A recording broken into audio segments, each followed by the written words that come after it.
Shalom, selamat pagi saudara, selamat bergabung lagi ibadah pagi hari ini. Sangat gembira saudara kita dapat berkumpul di udara.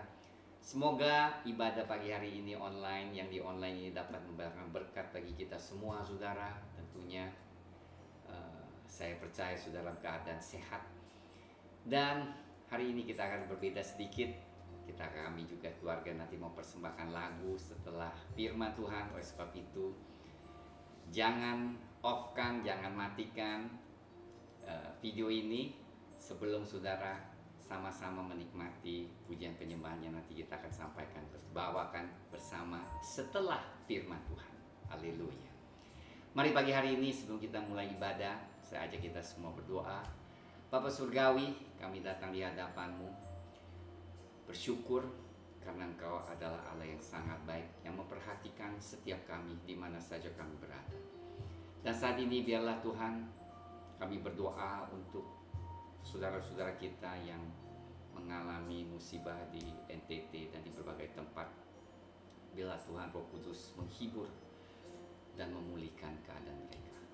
Kasih-Mu besar Tuhan, dan kami berdoa biar firman dan ibadah pagi hari ini memberkati kami semua di dalam nama Tuhan Yesus dan memuliakan nama-Mu Tuhan selama-lamanya. Amin. Haleluya.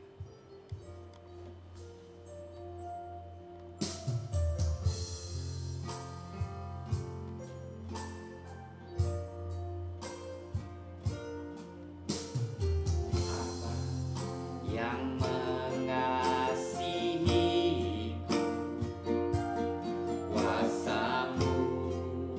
memulihkanku,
Tuhan Yesus adalah segala-galanya dalam hidup kita.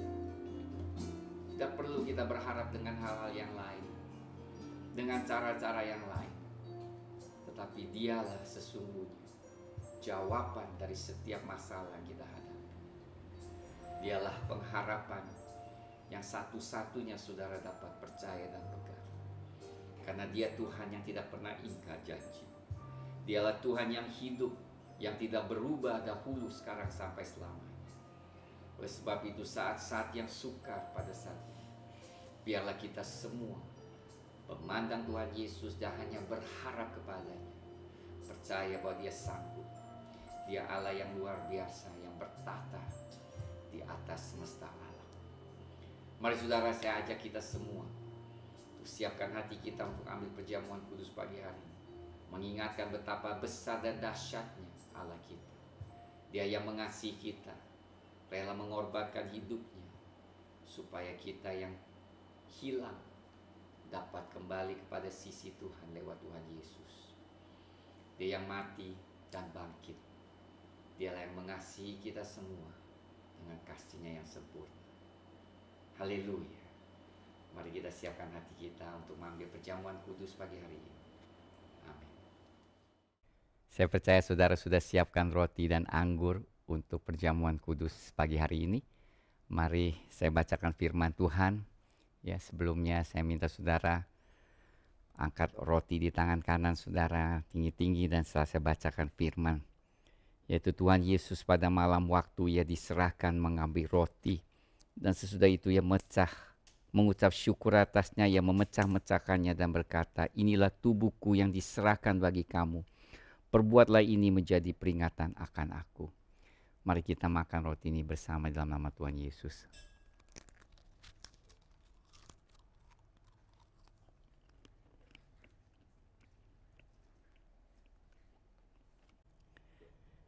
Saya ajak saudara mengangkat cawan di tangan kanan dengan tinggi-tinggi. Saya bacakan firman juga.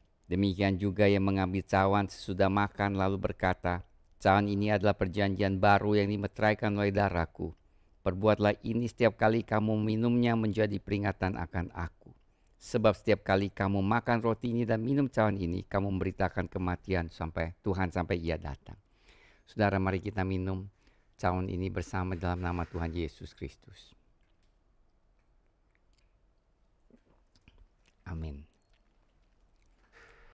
Shalom, puji Tuhan saudara. Saya siapkan firman Tuhan pagi hari ini. Saya merasa tergerak untuk sampaikan sesuatu topik yang saya anggap amat penting bagi semua umat Tuhan. Yaitu keseluruhan atau Tuhan Yesus yang menjadi jawaban bagi setiap masalah kita. Kenapa saya tergerak sampai dengan topik ini? Saya yakin saudara, topik ini mungkin tidak, maksud saya cukup sederhana. Tetapi yang saya merasa sedikit, istilahnya sedikit khawatir, yaitu pada saat-saat sulit ini. Kadangkala kita mengharapkan dari sumber lain untuk mendapat pertolongan. Itu tidak salah, tetapi sumber yang utamanya harus Tuhan Yesus. Nah, pada saat Tuhan Yesus, Roh Kudus memimpin kita untuk jalan yang berikutnya, tentunya itu dari Tuhan, tetap dari Tuhan Yesus, maka ada suatu terobosan. Yang menjadi satu hal yang saya khawatirkan adalah pada saat kita menghadapi masalah, maka kita mencari sumber yang lain. Jadi belum kita terdahulu cari Tuhan, tetapi kita langsung mengharapkan dari sumber lain untuk memberi kita jawaban. Mari kita saudara, untuk lebih jelas mari kita baca satu firman Tuhan, yaitu satu perikop Tuhan di Kisah Para Rasul pasal 17. Kita baca ayat 16, yaitu Kisah Para Rasul 17 ayat 16. Sementara Paulus menantikan mereka di Athena, sangat sedih hatinya karena ia melihat bahwa kota itu penuh dengan patung-patung berhala. Karena itu di rumah ibadat ia bertukar pikiran dengan orang-orang Yahudi dan orang-orang yang takut akan Allah, dan di pasar setiap hari dengan orang-orang yang dijumpainya di situ. Dan juga beberapa ahli pikir dari golongan Epikuros dan Stoa bersoal jawab dengan dia, dan ada yang berkata, apakah yang hendak dikatakan si peleter ini? Tetapi yang lain berkata, rupa-rupanya ia adalah pemberita ajaran dewa-dewa asing, sebab ia memberitakan Injil tentang Yesus dan tentang kebangkitannya. Lalu mereka membawanya menghadapi sidang Areopagus dan mengatakan, bolehkah kami tahu ajaran baru mana yang kau ajarkan ini, sebab engkau memperdengarkan kepada kami perkara-perkara yang aneh. Karena kami ingin tahu apakah arti semua itu. Adapun orang-orang Athena dan orang-orang asing yang tinggal di situ tidak mempunyai waktu untuk sesuatu selain untuk mengatakan atau mendengar segala sesuatu yang baru. Nah saudara, Aten itu mungkin kota yang cukup maju pada zamannya Paulus. Aten yang, nah dikatakan pada saat Paulus melihat bahwa kota itu penuh dengan patung-patung berhala. Berarti banyak orang menyembah berbagai macam patung. Kalau saudara ingat, pernah seorang pendeta dari India mengatakan di India itu ada miliaran dewa, saudara. Jadi bukan saja ratusan juta, tapi miliaran. Begitu banyaknya dewa. Kenapa manusia menyembah begitu banyaknya dewa, saudara? Saya yakin salah satu sebab adalah karena kebutuhan manusia yang amat banyak, saudara. Seperti kita ketahui di Mesir itu ada dewa air, dewa kodok, dewa buaya dan sebagainya. Karena di dalam kehidupan manusia itu ada banyak kebutuhan yang berbeda-beda. Sehingga mereka sangat membutuhkan istilahnya suatu ilahi, suatu dewa yang bisa menjaga atau memberikan berkat di bidang tertentu, saudara. Nah itulah sebabnya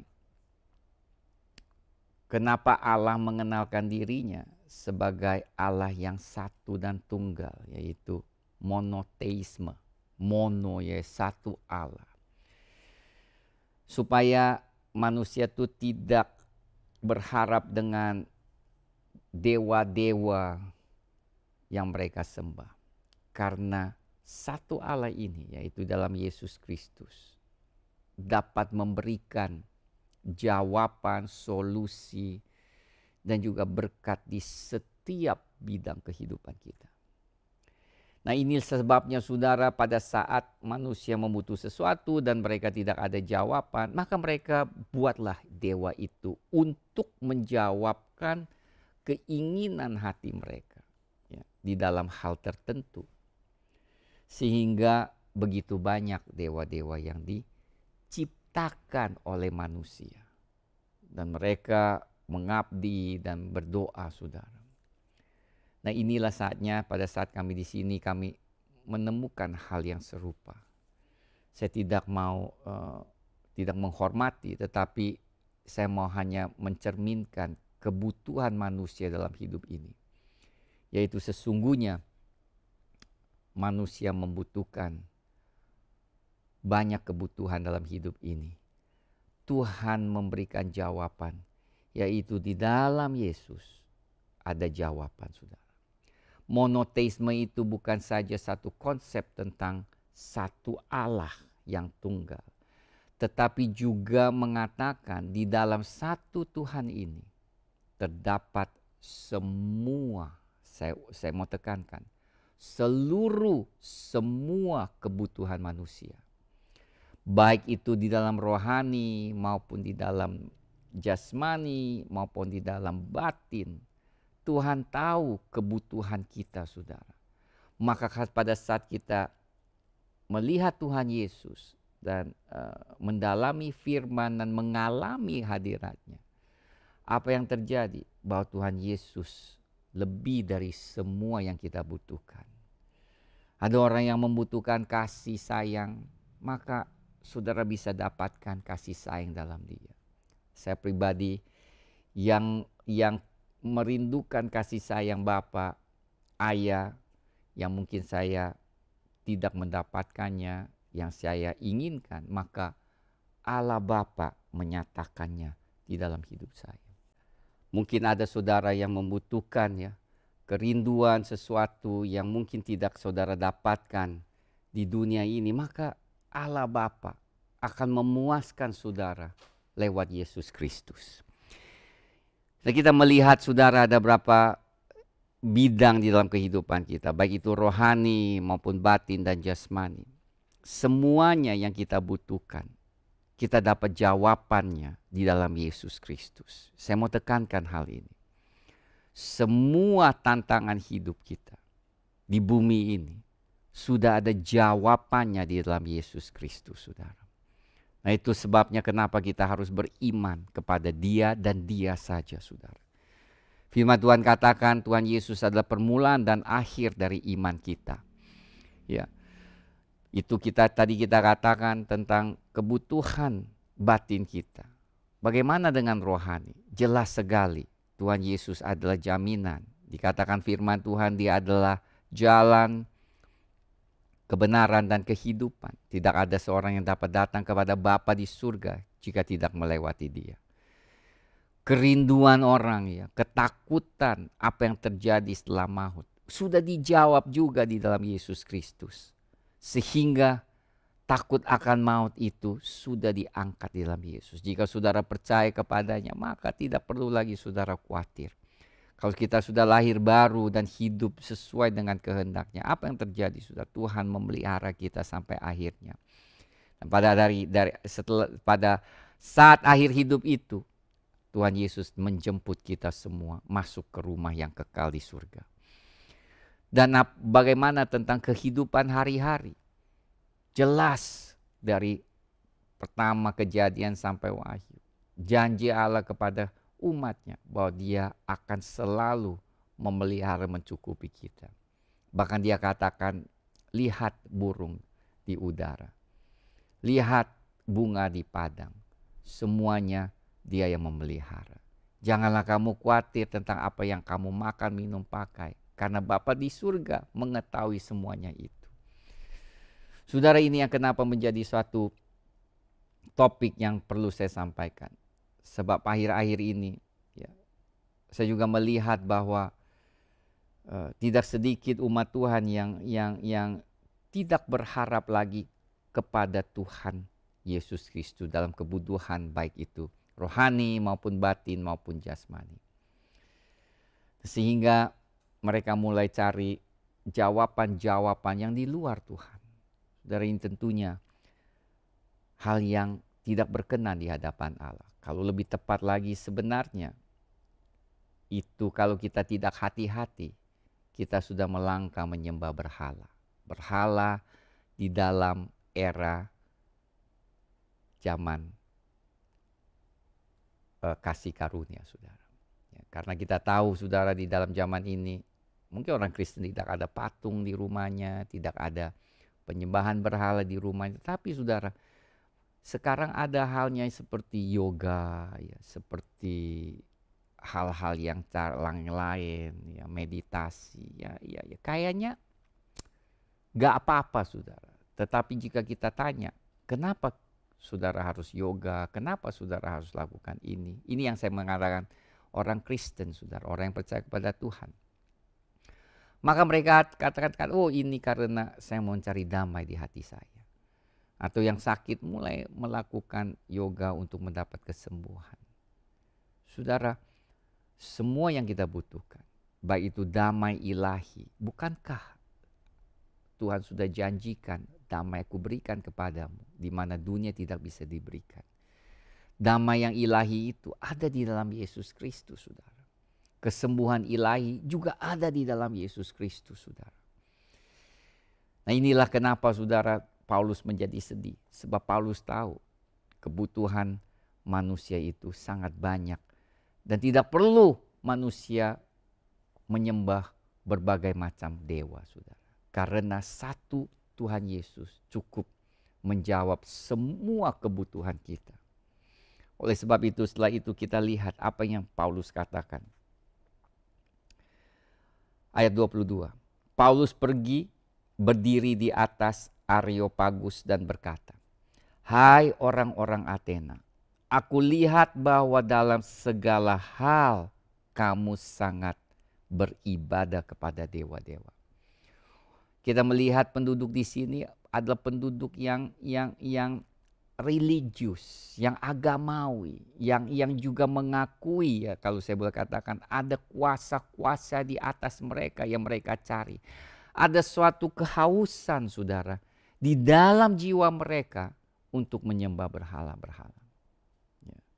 Sehingga Paulus mengakui, Paulus tidak menyalahkan, tetapi Paulus mau membawa mereka untuk menyadari tidak perlu dewa-dewa itu. Makanya dikatakan sini Paulus sangat luar biasa, yang sangat penuh dengan hikmat.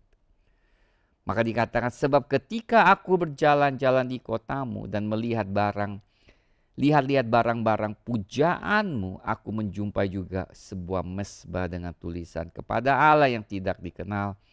Apa yang kamu sembah tanpa mengenalnya, itulah yang kuberitakan kepadamu. Paulus itu istilah dia mau mereka fokus hanya kepada satu Allah.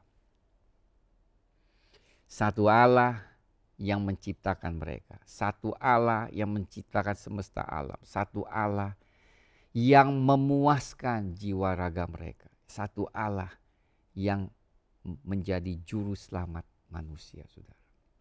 Maka Paulus mau mereka tidak perlu pusing dengan ilah-ilah yang lain. Tapi fokuslah kepada Allah yang sebenarnya. Saudara, kita pun harus demikian. Kita sebagai umat Tuhan, ketahuilah di dalam Yesus ada semua jawaban yang saudara butuhkan. Saya mau ulangi, saudara. Di dalam Yesus ada semua masalah atau setiap solusi yang saudara butuhkan. Di dalam Yesus. Tidak perlu cari di mana-mana. Baik itu rohani maupun batin maupun jasmani. Ada di dalam Dia. Dialah jawaban. Kaulah segalanya, tadi kita nyanyikan. Maka itu apa dikatakan?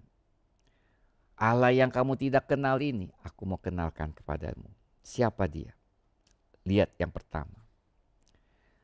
Ayat 24. Allah yang telah menjadikan bumi dan segala isinya. Ia yang adalah Tuhan atas langit dan bumi, tidak diam dalam kuil-kuil buatan tangan manusia. Konsep itu Paulus mau berusaha menyatakan.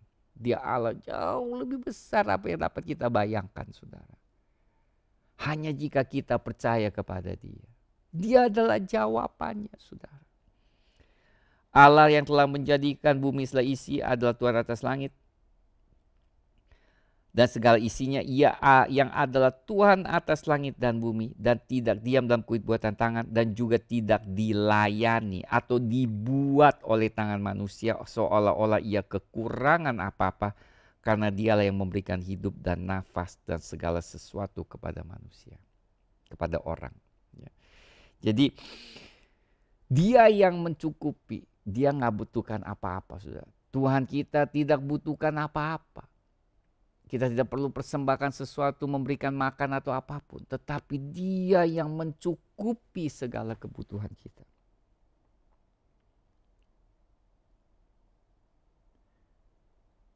Ayat 26. Dari satu orang saja Ia telah menjadikan semua bangsa dan umat manusia untuk mendiami seluruh muka bumi, dan Ia telah menentukan musim-musim bagi mereka dan batas-batas kediaman mereka.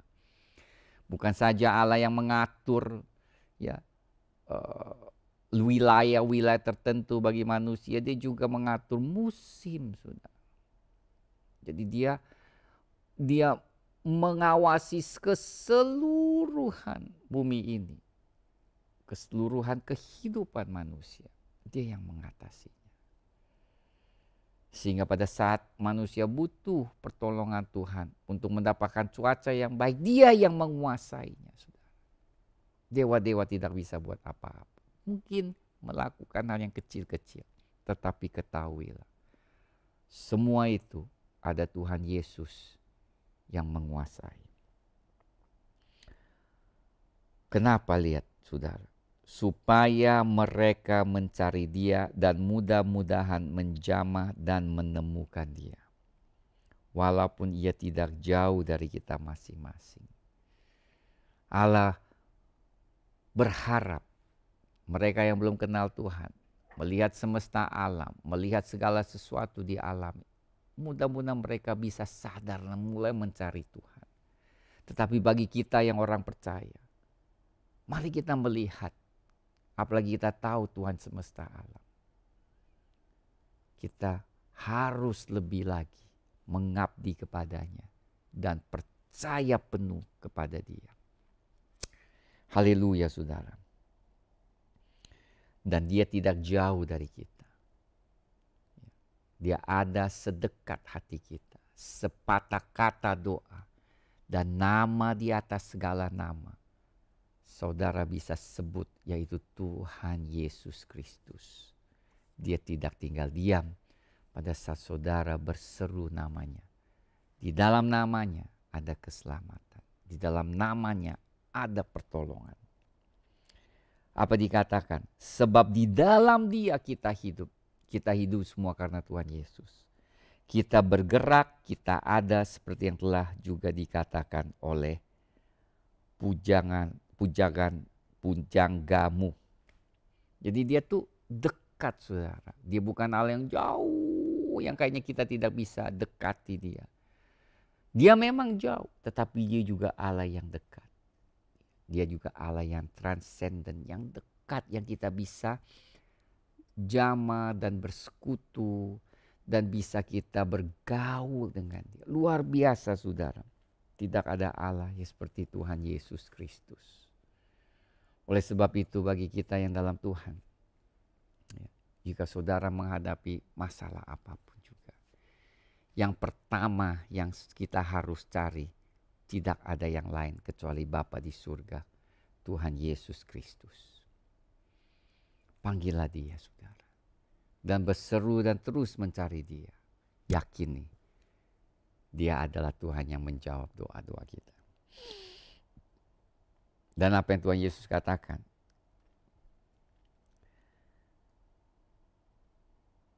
Apa yang dikatakan hal yang penting? Ayat 31. Ayat 29. Karena kita berasal dari keturunan Allah. Kita tidak boleh berpikir bahwa keadaan ilahi sama seperti emas atau perak atau batu ciptaan kesenian dan keahlian manusia. Allah itu tidak bisa diciptakan dengan manusia. Dengan bayangan, imajinasi, tidak bisa. Dengan tidak memandang lagi zaman kebodohan, maka sekarang Allah memberitakan kepada manusia bahwa di mana-mana semua mereka harus bertobat.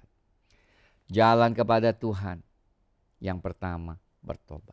Bertobat atas dosa-dosa, bertobat atas penyembahan berhala. Pertama kita mau masuk mendapatkan suatu hubungan dengan Tuhan, bertobat Paulus katakan. Karena Ia telah menetapkan suatu hari. Kenapa? Karena ini penting. Pada suatu hari pada waktu mana Ia dengan adil akan menghakimi dunia oleh seorang yang telah ditentukannya, ya tentunya Paulus maksud Tuhan Yesus Kristus. Sesudah Ia memberikan kepada semua orang suatu bukti tentang hal itu dengan membangkitkan Dia dari antara orang mati. Salib itu selalu menyatakan Yesus bangkit dari orang mati. Salib itu pun mengatakan bahwa pada satu hari Dia akan menjadi raja dan menghakimi.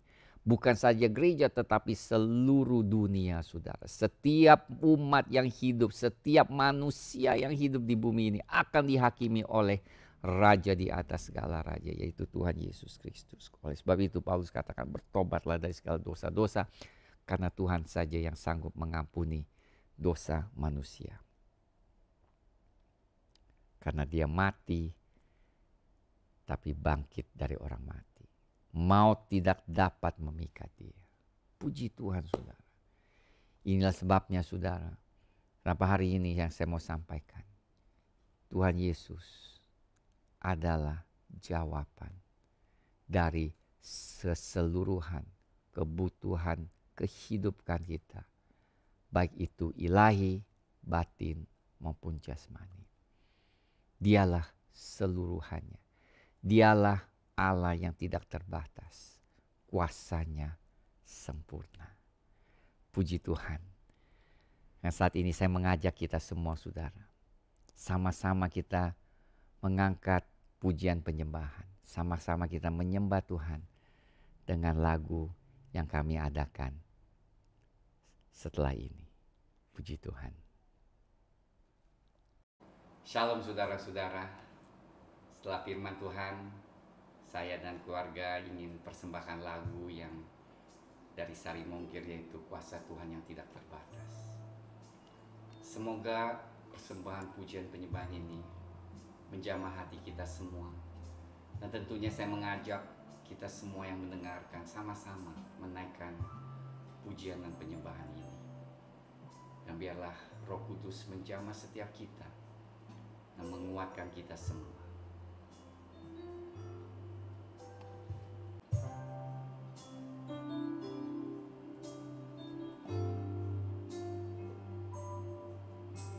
Ku pandang wajah-Mu ya Bapa-Ku,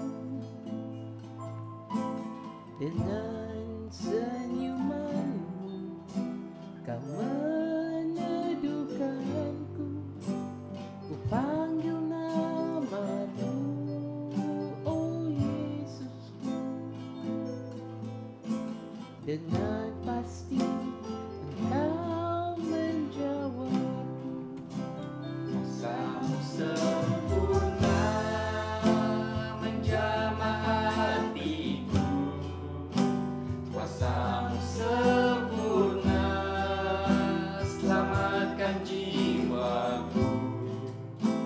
Kau selalu berikan kesempatan baru di dalam hidupku.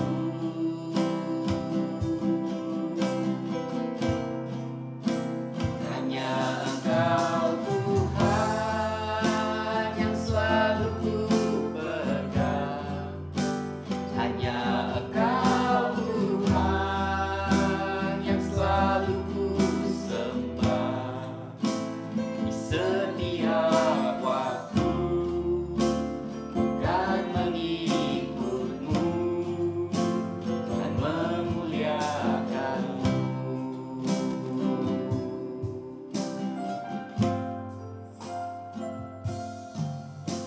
Kau menjadikanku sahabatmu, tiada sekalipun Kau membiarkanku di saat ku lelah untuk berjalan. Dengan segera Engkau menggendongku. Kuasa-Mu sempurna menjamah hatiku. Kuasa-Mu sempurna selamatkan jiwaku. Kau selalu berikan kesempatan baru di dalam hidupku.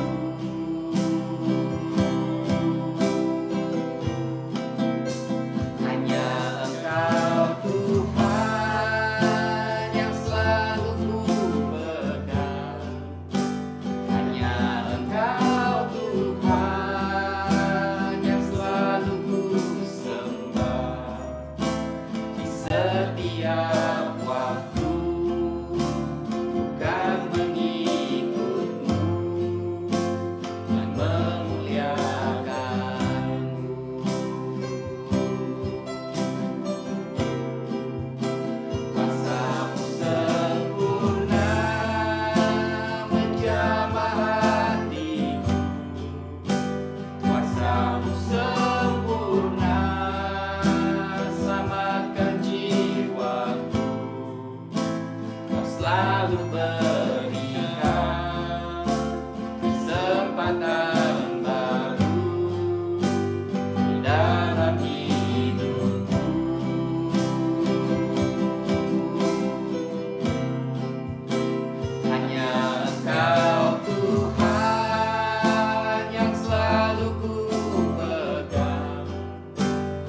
Hanya Engkau Tuhan yang selalu ku sembah. Setiap waktu kan mengikutmu dan memuliakanmu.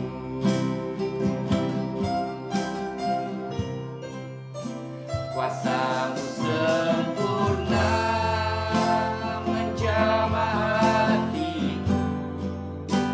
Kuasa-Mu sempurna selamatkan jiwaku.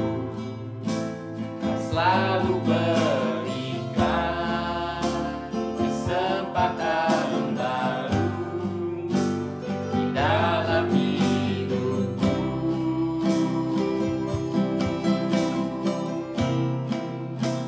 Hanya Engkau Tuhan yang selalu ku pegang.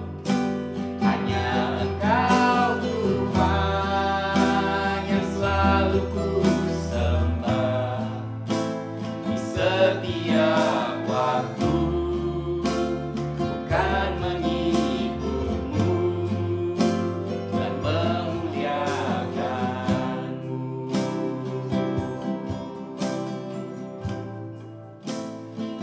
Setiap waktu bukan mengikutmu dan memuliakanmu.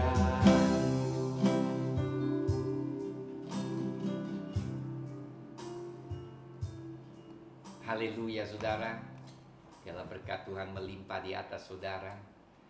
Mulai saat ini kasih dari Allah Bapa, kasih karunia dari Tuhan Yesus Kristus, dan persekutuan Roh Kudus yang manis menyertai saudara sampai Maranatha Tuhan Yesus datang kedua kali. Amin. Dia datang menyebut kita di awan-awan. Semoga saudara diberkati. Sampai minggu depan kita jumpa lagi. God bless you.